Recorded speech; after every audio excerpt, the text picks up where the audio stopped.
Myself Ashis কর, আমার political academy YouTube চ্যানেলে সবাইকে স্বাগত জানাই। আমরা আগের দিন ক্লাসে 25টি প্রশ্ন আমরা আলোচনা করেছিলাম, 1 থেকে 25। আজকের আমরা আলোচনা করব আরও 50টি প্রশ্নের, আর পরের ক্লাসে আমি 25টি প্রশ্ন নিয়ে তোমাদের মোট 100টি প্রশ্নের উত্তর আমি দিয়ে দেব। আমি সম্ভাব্য প্রশ্ন নিয়ে আলোচনা করছি। যে সমস্ত সম্ভাব্য প্রশ্নগুলো সেট পরীক্ষার প্রশ্ন এসেছিল তার উত্তর কী কী হতে পারে সেগুলো নিয়ে আমরা আলোচনা করছি।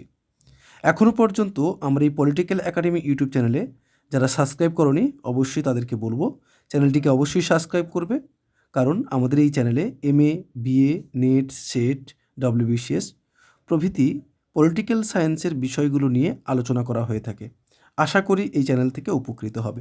চলো, আজকের যে প্রশ্নগুলির উত্তর আমি নিয়ে চলে এসেছি, একটু দ্রুত আমরা সমাধান করার চেষ্টা করব। 49 দাগে যে প্রশ্নটি রয়েছে দেখো, বলছে মেরি উইলস্টনক্রাফট ছিলেন একজন মার্ক্সবাদী নারীবাদী, পরিবেশবাদী নারীবাদী, উদারবাদী নারীবাদী, কৃষ্ণাঙ্গিক নারীবাদী। উত্তরটি হবে উদারবাদী নারীবাদী। মেরি উইলস্টনক্রাফট ছিলেন একজন উদারবাদী নারীবাদী। তারপরের যে প্রশ্নটি বলছে অনুরাধা ভাসিন বনাম ভারত সরকার মামলায় ভারতবর্ষের সুপ্রিম কোর্ট কী ঘোষণা করেছিলেন? অপশানগুলো আছে অন্তর্জাল ব্যবহার একটি মৌলিক অধিকার, অন্তর্জাল ব্যবহার একটি মৌলিক অধিকার নয়। তৃতীয়টি বলছে বাক স্বাধীনতা, মতামত প্রকাশের স্বাধীনতা, অধিকার এবং কোনো পেশা অথবা ব্যবসা করার অধিকারের সাংবিধানিক সুরক্ষা রয়েছে। ওপরের কোনোটিই নয়। এই যে প্রশ্নটি তোমাদের রয়েছে, এই প্রশ্নটি তোমাদের যদি দেখো ভালো করে তাহলে একটু দেখতে পাবে যে অন্তর্জাল ব্যবহার একটি মৌলিক অধিকার, এটাও কিন্তু বলা হয়েছে। এখানে একটু তোমাদের কনফিউশন তৈরি হতে পারে। আমি মোটামুটি অর্থে অপশান সিটাকে রাখছি, এটা তোমাদের যখন উত্তরপত্র দেবে সেখানে দেখলে বুঝতে পারবে। অপশান আপাতত আমি এটাকে সি করছি, বাক স্বাধীনতা, মতামত প্রকাশের স্বাধীনতার অধিকার এবং কোনো পেশা অথবা ব্যবসা করার অধিকারের সাংবিধানিক সুরক্ষা, অর্থাৎ অন্তর্জাল ব্যবহার করে ইন্টারনেট ব্যবহার করার মধ্য দিয়ে সেটা করতে পারে, এটা ছিল কিন্তু সেখানে এই মামলাতে। দুটো ঠিক হতে পারে, তো আমি সিটাকে বেশি গুরুত্ব দিচ্ছি। তারপরের যে প্রশ্নটি বলছে বেদান্ত মন ও ইসলামী দেহের সমন্বয়ের প্রবক্তা কে ছিলেন? বেদান্ত মন ও ইসলামী দেহের প্রবক্তা কে ছিলেন? এই প্রশ্নটির উত্তর হচ্ছে স্বামী বিবেকানন্দ। স্বামী বিবেকানন্দ। পরের প্রশ্নটি চলে যাই, নিম্নলিখিত ব্যক্তিদের মধ্যে কে প্রথম সাধারণ ব্যবস্থাপক তত্ত্বের ধারণা গড়ে তোলেন? আমরা সকলেই জানি Ludwig von Bertalanffy. Ludwig von Bertalanffy. আমি পরের প্রশ্নটি, অর্থাৎ আমরা খুব দ্রুত প্রশ্নগুলি সমাধান করব, কারণ 50টি প্রশ্নের উত্তর নিয়ে আমরা সমাধান করব, তাই একটু দ্রুত সমাধান করতে করতে একটু এগিয়ে যাব। পরের প্রশ্নটি কি বলছে? 53 পরের প্রশ্নটি বলছে কোন জাতীয় শিক্ষানীতির অধীনে অপারেশন ব্ল্যাকবোর্ড চালু হয়েছিল? অপারেশন ব্ল্যাকবোর্ড চালু হয়েছিল কোন শিক্ষানীতির অধীনে? অপশান হচ্ছে 1986। 1986। পরের প্রশ্নটি বলছে 54, অর্থাৎ বলছে সেনাবাহিনীর ক্ষেত্রে RMA বলতে কি বোঝায়? সেনাবাহিনীর ক্ষেত্রে RMA বলতে বোঝায় revolution in military affairs. Revolution in military affairs. পরের প্রশ্নটি বলছে লকের ধারণায় প্রকৃতির রাজ্য হলো প্রাক সামাজিক, প্রাক রাজনৈতিক, প্রাক সামাজিক ও প্রাক রাজনৈতিক, প্রাক ও রাজনৈতিক। এখানে লকের এ উত্তরটি সঠিক হচ্ছে, একদম প্রাক সামাজিকের কথা লক বলার চেষ্টা করেছেন। পরের যে প্রশ্নটি রয়েছে দেখো, ব্রেটেন উডস প্রতিষ্ঠানের অন্তর্ভুক্ত UN, ন্যাটো, ন্যাপটা একদমই নয়, বিশ্বব্যাংক, IMF, WTO। এটাই হচ্ছে একদম সঠিক উত্তর হবে বিশ্বব্যাংক, IMF এবং WTO। পরের প্রশ্নটি কি রয়েছে দেখা যাক। পরের প্রশ্নটি রয়েছে যে পঞ্চায়েতি রাজ সম্পর্কে নিম্নোক্ত কোন বক্তব্যগুলি সঠিক? এই প্রশ্নগুলি একটু তোমাদের কনফিউশন থাকতে পারে, কিন্তু আমরা এই যে প্রশ্নটি রয়েছে, পঞ্চায়েতি রাজ সম্পর্কে নিম্নোক্ত কোন বক্তব্যগুলি সঠিক বা কোন বক্তব্যটি সঠিক, আপাতত এটা একটু কনফিউশন রয়েছে, তবুও আমরা এরটা সঠিক বলে মনে করছি, কেবল এরটা ঠিক, এটা একটু দেখে নিও। পরের প্রশ্নটি বলছে নিম্নলিখিত জুটিগুলির মধ্যে অমিল জুটিটি চিহ্নিত করো।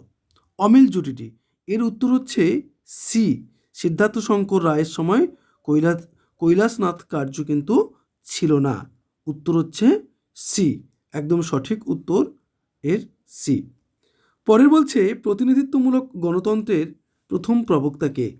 প্রতিনিধিত্বমূলক গণতন্ত্রের প্রথম প্রবক্তা হচ্ছে জন স্টুয়ার্ট মিল। আমরা পরের প্রশ্নের দিকে চলে যাব।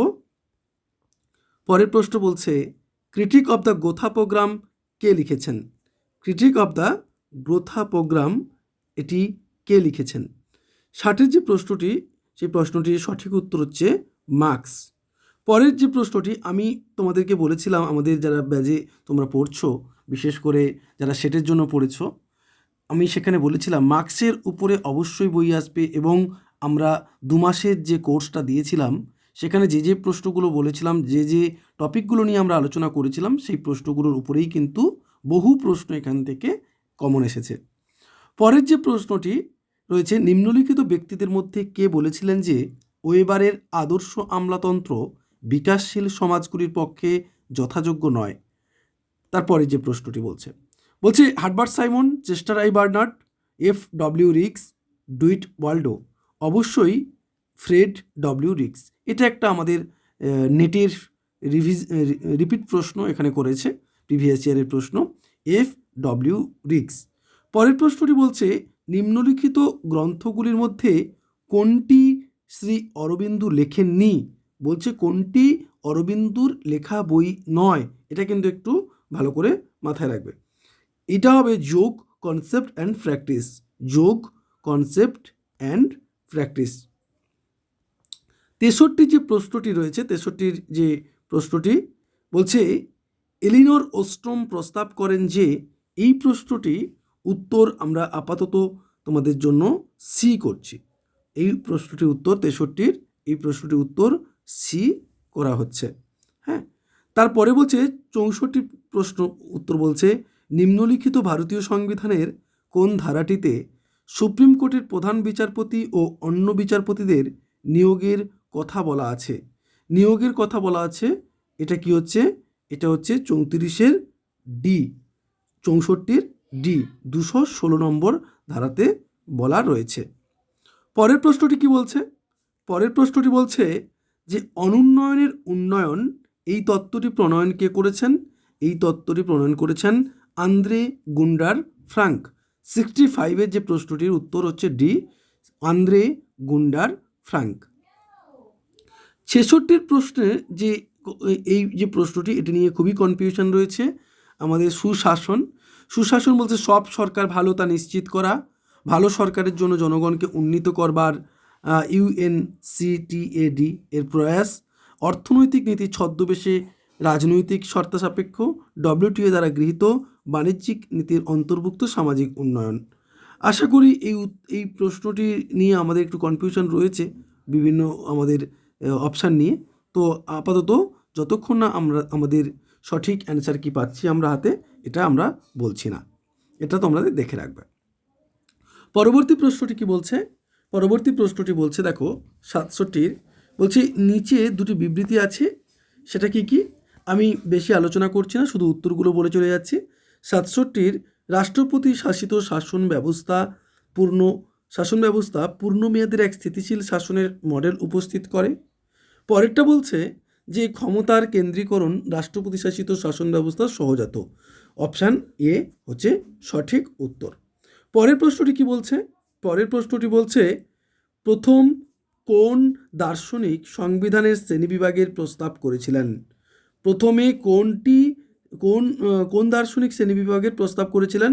68-র এটির উত্তর হবে উপরিউক্ত কেউ নন। উপরিউক্ত কেউ নেন আমার মতে মনে হচ্ছে, কারণ এখানে আমরা দেখেছি যে প্লেটো, অ্যারিস্টটল, সর্বপ্রথম আমরা দেখেছিলাম অ্যারিস্টটলের যে বিশেষ করে সংবিধানের যে শ্রেণীবিভাগ সেখানে কিন্তু সর্বপ্রথম করেছে। তাহলে এখানে উত্তর হয়ে যাবে উপরিউক্ত কেউ নয়। ঊনসত্তরের প্রশ্ন উত্তরটি কি বলছে? 69 দাগের প্রশ্নের উত্তরটি বলছে, নিম্নলিখিতগুলির মধ্যে কোনটি নিজেকে এক দেশ পারমাণবিক অস্ত্রমুক্ত অঞ্চল বলে ঘোষণা করেছে? এই প্রশ্নের উত্তরটি হবে বি, মঙ্গোলিয়া। এই প্রশ্নের উত্তরটি হবে বি। পরের প্রশ্নে চলে যাচ্ছে। এই প্রশ্নের 70-এর প্রশ্নের উত্তর হবে, তোমরা উত্তরটা মিলিয়ে নিও, জাস্ট আমি উত্তরগুলো বলে যাচ্ছি। উত্তর হবে ডি। উত্তর হবে ডি। নিম্নত অমিল জুটিটি চিহ্নিত করো। উত্তর হবে ডি। পরের প্রশ্ন বলছে, ভারতীয় সুপ্রিম কোর্ট সংবিধানে মৌলিক কাঠামোর তত্ত্ব প্রণয়ন করেন। এর উত্তর হবে কেশবানন্দ ভারতী মামলায়। Option B, 1973। পরবর্তী প্রশ্ন দেখো। পরবর্তী প্রশ্ন বলছে যে, নিম্নলিখিত কোনটি হ্যান্স জে মর্গেনথাউয়ের বাস্তববাদের মৌলিক নীতি নয়? বাস্তববাদের মৌলিক নীতি নয়। উত্তর হচ্ছে ডি। উত্তর হচ্ছে ডি। তোমরা অবশ্যই এই প্রশ্নগুলো নিজেদের মধ্যে মিলিয়ে দেখো কতগুলো ঠিক হচ্ছে, আর অবশ্যই আমাকে কমেন্ট করতে থাকো যে তোমাদের পরীক্ষা কেমন হয়েছে। আর একটি কথা তোমাদেরকে বলে রাখি যে আমাদের পলিটিক্যাল একাডেমির পক্ষ থেকে আমরা নেট সেটের প্রতি বছরে আমরা নেট সেটের প্রিপারেশন করিয়ে থাকি। আমাদের প্রায় 100 ঘন্টারও বেশি লাইভ ক্লাস হয় এবং 100 ঘন্টারও বেশি আমাদের রেকর্ডেড ক্লাস থাকে, এবং প্রতি সপ্তাহে 3টে ক্লাস তোমরা লাইভ পেয়ে থাকো। আমাদের যদি একাডেমিতে তোমরা পড়তে চাও, অবশ্যই একাডেমির দেওয়া ফোন নাম্বার 8620063339 এই নাম্বারে অবশ্যই আমাদের একাডেমির সাথে যোগাযোগ করতে পারো। চলো পরের প্রশ্ন কি বলছে। পরের প্রশ্ন বলছে যে, কে টেলরবাদকে একচেটিয়া পুঁজির যন্ত্র হিসেবে চিহ্নিত করেছিলেন? 73-এর এই উত্তরটি বলছে হ্যারি ব্রেভারম্যান। হ্যারি ব্রেভারম্যান। কে টেলরবাদকে একচেটিয়া পুঁজি যন্ত্র হিসেবে চিহ্নিত করেছিলেন? হ্যারি ব্রেভারম্যান। পরের প্রশ্নটি বলছে, নিম্নোক্তগুলির মধ্যে কোনগুলি ই শাসন প্রক্রিয়ার সুবিধা? নিম্নোক্তগুলির মধ্যে কোনগুলি ই শাসন প্রক্রিয়ার সুবিধা? 74-এর প্রশ্নটি বলছে সঠিক হচ্ছে ডি, 1, 3 এবং 4। সঠিক উত্তর হচ্ছে ডি। তারপরের প্রশ্নটি বলছে, নিম্নলিখিত কোন বিষয়টি ভারতের রাজ্যের হাইকোর্টের এখতিয়ারভুক্ত নয়? কোনটি হাইকোর্টের এখতিয়ারভুক্ত নয়? কোনটার কথা বলছে? বলছে সি। উত্তর হচ্ছে 75-এর উত্তর হচ্ছে সি। আমি উত্তরগুলো দিয়ে যাচ্ছি, তোমরা একটু দেখে তারপরে পড়ে তারপরে কিন্তু যেও। ওকে, আমি একটু দ্রুত এগিয়ে যাচ্ছি যাতে ভিডিওটা আগের মতো বড় না হয়। পরে বলছে, নিম্নোক্ত কোনটি নেগ্রিটুডের বয়ানকে প্রতিনিধিত্ব করে? অপশান হচ্ছে ডি। কোনটি নেগ্রিটুডের বয়ানকে প্রতিনিধিত্ব করে? অপশান হচ্ছে ডি। পরের প্রশ্নে আমরা চলে যাই। 77-এর দাগের যে প্রশ্নটি রয়েছে, পরের প্রশ্ন বলছে যে, পৌর সংস্কৃতি ধারণা গড়ে উঠেছিল নিম্নলিখিত কোন দেশগুলিকে সমীক্ষা করে? 77-এর যে প্রশ্নটির উত্তর বলছে একদম বি। সঠিক উত্তর হচ্ছে বি। সংস্কৃতায়ন শব্দটি কে সংজ্ঞায়িত করেছিল? সংস্কৃত শব্দটি সংজ্ঞায়িত করেছিল M.N. শ্রীনিবাস। পরের প্রশ্নটি বলছে, নিম্নলিখিত কোনটি ম্যাক্স ওয়েবার লেখেননি? 79-এর যেটা বলছে ম্যাক্স ওয়েবার লেখেননি দ্য রুলিং ক্লাস। এগুলো একটু মনে রাখবে, দ্য রুলিং ক্লাস এই গ্রন্থটি কিন্তু ম্যাক্স ওয়েবার লেখেননি। পরবর্তী যে প্রশ্নটি বলছে যে, ভারতবর্ষের অঙ্গরাজ্যে রাজ্যপালের মেয়াদ যে নীতির দ্বারা নিয়ন্ত্রিত সেটা কি? নির্দিষ্ট সময়ের জন্য বিচার ব্যবস্থা দ্বারা সংজ্ঞায়িত, রাষ্ট্রপতির ইচ্ছা অনুযায়ী, উপরের কোনোটিই নয়। উত্তর হচ্ছে রাষ্ট্রপতির ইচ্ছা অনুযায়ী। পরের প্রশ্নটি বলছে, নিম্নোক্ত কে দলহীন গণতন্ত্রের কথা বলেছেন? নিম্নোক্ত কে দলহীন গণতন্ত্রের কথা বলছেন? অবশ্যই এর উত্তর হবে জয়প্রকাশ নারায়ণ। আমাদের ক্লাসে, লাইভ ক্লাসে অজস্রবার কিন্তু এগুলো পড়ানো হয়েছে। এখান থেকে তোমাদের অনেক অনেক প্রশ্ন কিন্তু একদম সরাসরি কিন্তু কমন এসেছে তোমাদের। তারপরের প্রশ্নটি কি বলছে দেখো। পরের প্রশ্নটি বলছে যে, শিখর কূটনীতির অর্থ হলো কি? শিখর কূটনীতির অর্থ কি? বলছে সরকার ও রাষ্ট্রপ্রধানদের মধ্যে কূটনৈতিক বিনিময়। তারও বলছে বসুধৈব কুটুম্বকম বাক্যাংশটি পাওয়া যায় এইটির অপশান হচ্ছে ডি, মহা উপনিষদে। পরের প্রশ্নটি বলছে নিচের কোনটি ক্ষমতার উৎপত্তি তত্ত্বমূলক ধারণার উল্লেখযোগ্য দিক নয়? কোনটি উল্লেখযোগ্য দিক নয়? 84 পরেরটি কি বলছে? বলছে সঠিক হচ্ছে এ। তার পরের প্রশ্নটি বলছে আন্তর্জাতিক রাজনীতি ক্রিয়াতত্ত্ব নিচের কোনটিকে অনুমান করে? এটার উত্তর, সঠিক উত্তর হবে এটার এ, ক্রিয়কের যুক্তিসম্মত বাছাইয়ের আচরণ। পরের যে প্রশ্নটি বলছে 86 দাগে পরের প্রশ্নটি বলছে নিম্নলিখিত ব্যক্তিদের মধ্যে কে মুদ্রণ পুঁজিবাদ কথাটি ব্যবহার করেন? এটিও কিন্তু আমাদের প্রিভিয়াস ইয়ারের কোশ্চেন।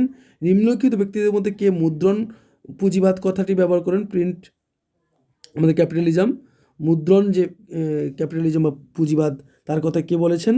আমাদের অবশ্যই এর উত্তর হবে বেনেডিক্ট অ্যান্ডারসন। পরের প্রশ্ন দিকে চলে যাচ্ছি আমরা। পরের প্রশ্ন বলছে নিম্নোক্ত মন্তব্যগুলির মধ্যে কোনটা সত্য? উত্তর হচ্ছে এ এবং বি, উত্তর হচ্ছে এ, দুটোই কিন্তু এখানে আমরা দেখতে পাচ্ছি দুটোই সত্য। উত্তর হবে এ। পরের প্রশ্ন কি বলছে? পরের প্রশ্ন বলছে স্টার্টের পুরো নাম কি? স্ট্র্যাটেজিক আর্ম রিডাকশন ট্রিটি, এটাই হচ্ছে সঠিক উত্তর। পরের প্রশ্ন বলছে নিম্নোক্ত কোন মৌলিক অধিকারটি বি.আর. আম্বেদকর সংবিধানের হৃদয় ও আত্মা বলে বর্ণনা করেছেন? কোন অধিকারটিকে? অবশ্যই সাংবিধানিক প্রতিবিধানের অধিকার, যেটা আমরা 32 নম্বর এবং 226 ধারায় আমরা পেয়ে থাকি। নিম্নোক্ত কোনটি প্রাচীন ভারতীয় বোধে ধর্মের সর্বাপেক্ষা নিকটবর্তী? কোনটাকে আমরা বলতে পারি? অবশ্যই উত্তর হচ্ছে নীতিশাস্ত্র। আমরা কিন্তু সবগুলোর আমরা সম্ভাব্য উত্তরগুলো আমরা বলার চেষ্টা করছি। পরের যে প্রশ্নটি বলছে নিম্নোক্তদের মধ্যে কে সমাজকে পারস্পরিক সুবিধার জন্য মোটামুটিভাবে স্বয়ংসম্পূর্ণ অপরিহার্যভাবে নিয়মের দ্বারা পরিচালিত সহযোগিতামূলক এক উদ্যোগ বলে উল্লেখ করেছেন? কে বলেছেন? সঠিক উত্তরটি হবে জন রলস। পরের প্রশ্ন দিকে চলে যাও। বলছে নিম্নোক্তদের মধ্যে কে রাজনৈতিক পরিবর্তনের দূত হিসাবে পৌরসমাজের গোষ্ঠীগুলির তত্ত্ব দিয়েছেন? এর উত্তর হতে পারে রজনী কোঠারি। এটা একটু ডাউটফুল আছে, দেখে নিতে হবে। হতে পারে রজনী কোঠারি, এটা একটু আমাদের ডাউটফুল আছে কিছু। 84 জায়গায় যে প্রশ্নটাও বলেছি সেটাও তোমরা একটু মনে রাখবে, সেটাও আমাদের একটু ডাউট আছে। 93 এর যে প্রশ্নটি রয়েছে 93 এর প্রশ্নটির উত্তর হবে মিশেল ফুকো। 94 এর যে প্রশ্নটি রয়েছে 94 এর প্রশ্নটির উত্তর হবে বংশানুক্রমিক সদস্যতা, উত্তর হবে বি, 1, 2 এবং 4। 1, 2 এবং 4 94 এর অবশ্যই উত্তর হবে বি। 95 দেখে ভারতের সম্মিলিত জাতিপুঞ্জের সদস্য হয়, ভারতের সম্মিলিত জাতিপুঞ্জের কবে সদস্য হয়? অবশ্যই এর উত্তর হবে 1945 সালে। একদম শুরু থেকেই ভারত জাতিপুঞ্জের সদস্য হিসাবে ছিল। পরের যে প্রশ্নটি রয়েছে সেটি দেখো। বলছে নিম্নোক্ত কোনগুলি সাংবিধানিক সংস্থা বা তপশিলি জাতিদের জন্য কমিশন, সংখ্যালঘুদের জন্য জাতীয় কমিশন? এর উত্তর কী হবে? এর সঠিক উত্তর হচ্ছে সি। একটা কথা বলবো, আমাদের একাডেমিতে নেট এবং সেটের নতুন ব্যাচ শুরু হতে চলেছে। জানুয়ারি মাস থেকে আমাদের নতুন ব্যাচ শুরু হতে চলেছে। যদি আপনারা আমাদের একাডেমিতে পড়তে চান, নেট এবং সেটের জন্য গাইড নিতে চান, অবশ্যই 8620063339 এই নাম্বারে অবশ্যই যোগাযোগ করবেন। আচ্ছা, পরের প্রশ্নের দিকে চলে যাচ্ছি। পরের প্রশ্ন কি বলছে? নিম্নোক্ত কোনটি সমসাময়িক বিশ্বায়নের বৈশিষ্ট্য নয়? শ্রমের সীমা অতিক্রমকারী অবাধ চলাচল, বহি উৎসায়ন, বিশ্বপুঁজির বৈশ্বিক সংবহন, স্থানকাল সংকোচন। কোনটি? 97 সঠিক উত্তরটি হবে এ। 98 বলছে নিম্নলিখিত দেশগুলির মধ্যে কোনটিতে উপনিবেশকারীদের বসবাসের কলোনি গড়ে ওঠে? 98-এর সঠিক উত্তর হচ্ছে এ। তারপরে 99-এর প্রশ্নটি রয়েছে বিশ্বজনীন গণতন্ত্র কি, এরও উত্তরটি হচ্ছে এ। পরের অর্থাৎ শেষ প্রশ্নটি সংবরণ নীতির সমর্থনে এক্স আর্টিকেলের রচয়িতা কে ছিলেন? এক্স আর্টিকেলের রচয়িতা ছিলেন জর্জ কেনান। জর্জ কেনান। এই ছিল আমাদের আজকের 50টি প্রশ্ন নিয়ে আমরা আলোচনা করলাম। আর যে কয়েকটি প্রশ্ন তোমাদের বাকি রয়েছে পরের ভিডিওতে আমি তোমাদের অবশ্যই জানিয়ে দেব। আমাদের সাথে থেকো, সঙ্গে থেকো। আশা করি ভিডিওটি তোমাদের ভালো লেগেছে।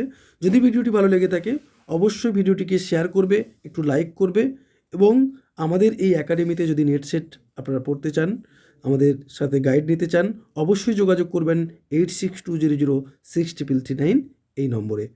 সময়ের অভাবে আমরা ভিডিওটি ডিজিটাল বোর্ডে রেকর্ডিং করতে পারিনি, তার জন্য আমরা ক্ষমাপ্রার্থী। আর এগুলো হচ্ছে সম্ভাব্য প্রশ্নের উত্তর, এটুকু বলে রাখলাম। যদি কোনো প্রশ্ন ভুল হয়ে যায় অবশ্যই ক্ষমা করবেন বা মার্জনীয়। আজকে এই পর্যন্তই। শুভরাত্রি।